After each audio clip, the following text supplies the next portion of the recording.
Now, how exciting that was to see the two videos of the surf fishing and the bay demo. We're here in the office now, so in case you didn't catch everything because of the wind that was outside, we're in the office to go with the in and outs of the bait wader and the reason for the invention of the bait wader.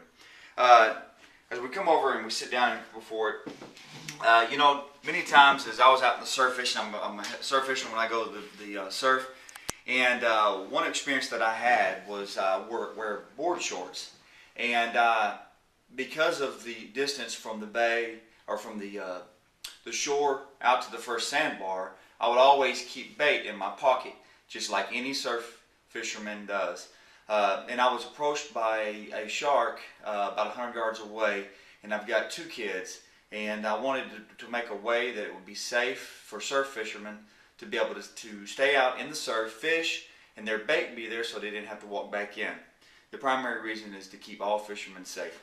Now here with the bait wader, today we're showing something a little bit different and an accessory that you can get along with the bait wader, along with many other ones that we have in mind. One of them is the bubble box here. This is already an invention. It's just an accessory that we can add to our invention here. See, this first compartment here that we use for bait, we've got plastic minnows in here right now, so they're floating around. They're not dead minnows, but it's just a visual that you can see. Okay, this bubble box, a component that is self-contained. Everything's here. It's an aerator to keep oxygen in. Okay, so what we do is we put it in, and we clip it onto the side here. There's a little cut inside the box here that you slide down the hose. That way you can close the compartment and keep it shut. As you push the on button, the aerator starts and begins to keep your live bait live for a long time out in the surf. Some like to use live bait. The second compartment can be used as dead bait. You can use cut squid, shrimp, minnows, anything that you would like. The third compartment you can use for your fishing license. Maybe you're a smoker, you want to have cigarettes, your wallet, a cell phone, what have you in here, or you can use it as another compartment for bait. This is the concealed compartment here for all three devices. As you shut the box and lock it secure, your bait stays, the aerator stays, continue to work. Okay? That is that compartment that would be sold with each bait wader. This next compartment here is used for your tackle. You have your plastic baits here, your sinkers that you can put, your hooks, different variety of hooks, your leaders, what have you, whatever your choice of lures that you would like or equipment that you would like to take out with you. And each one is, you can take it out, take whatever you want, and install any other type of device that you want. This also is contained and locked, sealed. The next step we have here is dehydration. We do not want fishermen to get out there and be dehydrated. So we've got a compartment here that we use for drinks. We've got water here, but whatever your flavor and your desire of drink would be. Last but not least would be here the rod holder. This rod holder was designed to hold your rod and reel up above the salt water so that it won't get wet with the salt water for rust. Okay, you can put your rod in as you've seen inside the videos in the surf.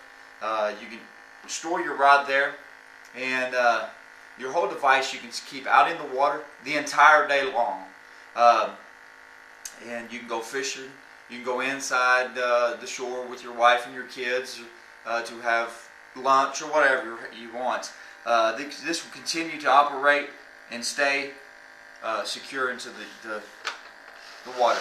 The safety device we have here, or the clip, is primarily used for an alternative. We're primarily targeting surf fishing is our primary target. Another avenue that we can use this bait wader is also in the surf, the bay, the bay, the lake, and for wade fishing. And to do that, primarily is all you have to do is unlatch this lever here, the clip here, take off, clip it onto your shorts, your pants, whatever you have, and you can, and then as you walk through the water, this will follow you wherever you go. Okay? And you keep it tied and secure and just hanging there in the surf. It's no other use but just for wade fishing. On this device, on the very bottom, is a female adapter to attach the rods that we use to secure. Okay? To go into detail on this rod, the very bottom one is cut at a 45-degree angle. All the holes here are put in there so that it will make it easier to penetrate into the sand as you're applying it down into the sand for stability. The holes allow water to filtrate in to cause the rod to become more like concrete and stabilize itself there. Your secondary pole is there attached. Most of the time, this part of the pole will be out of the water. The female part of the bait wader attaches to the very top, making you a tabletop for your wader. As we use this device, and this device is used, there's other alternatives and other features that we'll bring to the table. For one, we're attaching on this side here. We will move the hook onto the opposite side. This side here, this tray only goes a quarter of an inch or so, half an inch deep into the platform here. Out of this platform, we can slide a wooden tray or aluminum tray, what have you, out of it so that you can use for cut bait. Maybe you've got a big piece of squid in here, you want to use just a little piece of it. You take it out, pull the tray, put your cut bait, slice it, put it on your hook, slide it back in, put your squid back in, and away fishing you go. We made this device easy for elderly men, women, and boys and girls to use. Maybe you've got a son that is out there and he likes to fish, but he loses bait constantly. And you're out there with him and you're having to go in to get the bait or pull it out of your pocket. Solution: the bait wader. All of the bait is here for your use, and I hope you enjoyed the video here, and I look forward to meeting with you guys.